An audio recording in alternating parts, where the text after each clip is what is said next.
անգամ փորձ արեցիք հանդիպել ազգային ժողովի փոխնախագահ Ռուբեն Ռուբինյանի հետ, սակայն պարզ դարձավ, որ այս անգամ էլ նա հրաժարվել է ձեզ հետ հանդիպել։ Շարունակում է նույն պատճառաբանությունը մնալս ձեզ։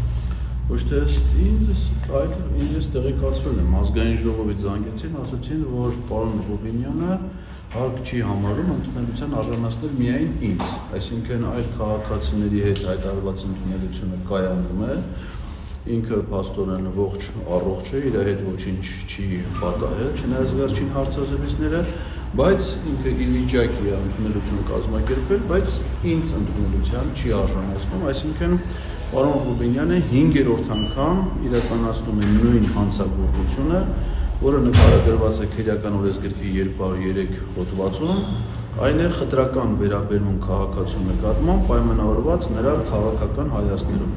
Իդեպ ասեմ, որ նախորդ անգամ ես դիմել եմ մարդու իրավունքների պաշտպանի գրասենյակ, հիմա էլ կդիմեմ, հենց այստեղից ճեպազրույցից հետո, եւ նրանք վարույթ էին նախաձեռնել եւ ազգային ժողովից պարզաբանել էին ԻՊ գրասենյակին, որ հատկապես Ռուբեն Ռուբինյանը եւ Հակոբ Արշակյանը Էդգար Ղազարյանին ընդունելության չեն արժանացնում որպես քաղաքական գործիչ, այսինքն իրենք իրենց գրավոր մեկնաբանությամբ հաստատել են խտրականության փաստը պայմանավորված քաղաքական հայացքներով։ Ասեմ ձեզ, որ այս ընդունելությունների հեղինակը իրենք են, սա ես նոր քիչ առաջ փորձեցի ընդունելություն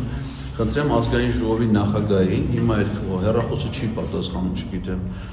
ինչի, երևի սուպերսակրոն ստեղ կարող է առանձնացել են, հավանաբար, հեսա նորից կփորձենք կապ հաստատել ազգային ժողովի ընդունանի հետ, որպեսզի իրան էլ տեղյակ պահենք այս իրավիճակի մասին, արդեն 4-րդ ամիսն է, ազգային ժողովի փոխնախագահները եւ 5-րդ ամիսը ներեցեք, մենք